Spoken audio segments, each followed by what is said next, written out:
आणि स्वागत करूया तुषार शिंदे. तुषार, हिंदी गाणं आज म्हणायचं, तयारी आहे?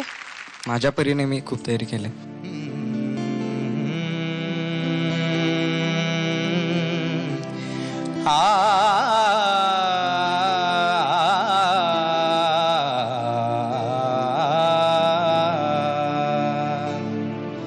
झनक झनक तोरी बाजे पायलिया, झनक झनक तोरी बाजे पायलिया, प्रीत के गीत सुनाए पायलिया, झनक झनक तोरी बाजे पायलिया.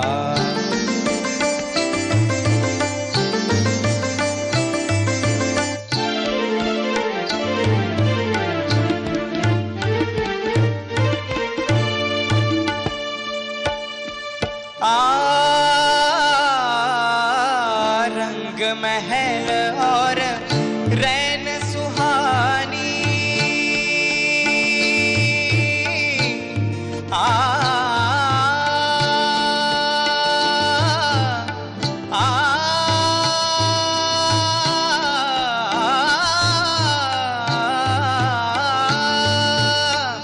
रंग महल और रैन सुहानी, छम छम नाचे मस्त जवानी, मैं लहरों में खोया जाऊं, मैं लहरों में खोया जाऊं, ऐसी धूम मचाए पायलिया, झनक झनक तोरी बाजे पायलिया, झनक झनक तोरी, झनक झनक तोरी बाजे पायलिया, प्रीत के गीत सुनाए पायलिया, झनक झनक झनक झनक झनक झनक झनक तोरी बाजे पायलिया.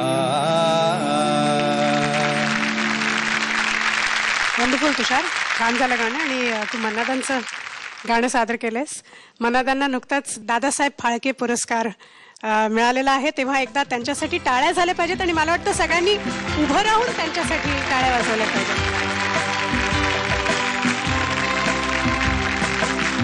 कभी देखो मन में जागे, पीछे पीछे सपनों के भागे, कभी देखो मन में जागे, पीछे पीछे सपनों के भागे, एक दिन सपनों का राही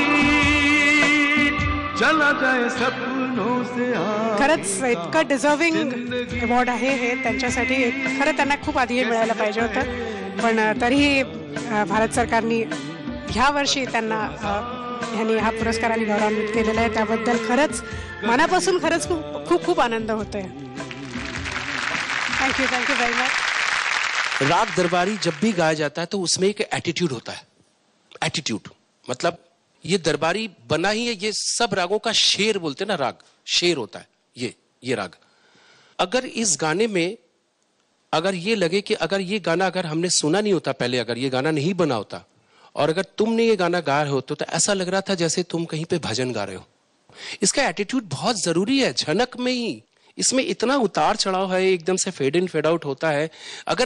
अगर कोई सुर ऊपर लेके अगर आप नीचे ला रहे हो ना तो स्ट्रेट नोट नहीं अच्छा लगता.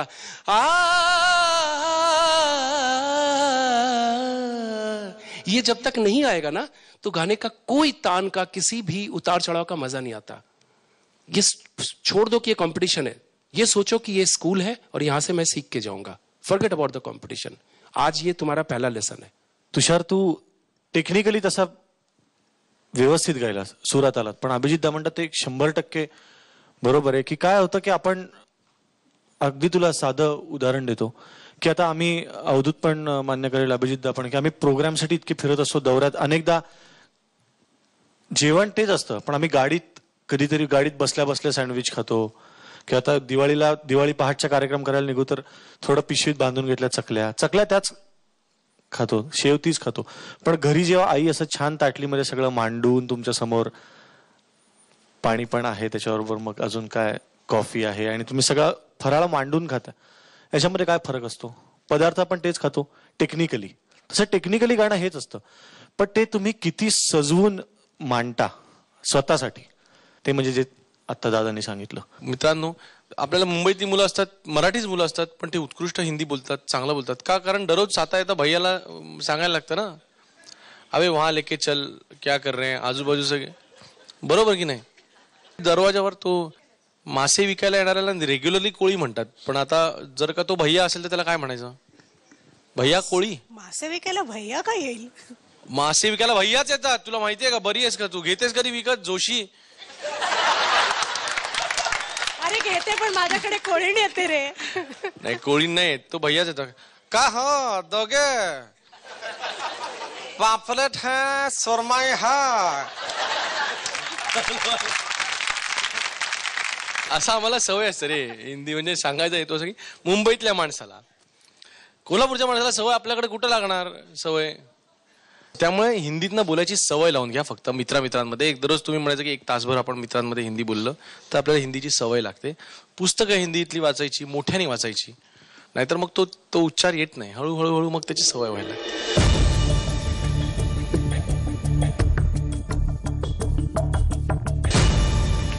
पर्यंत मिळालेले आहेत, नो प्रॉब्लेम तुषार. आपल्याला आणखीन बऱ्याच संधी आपल्याला मिळणार आहेत, तर त्याच्यासाठी ऑल द बेस्ट.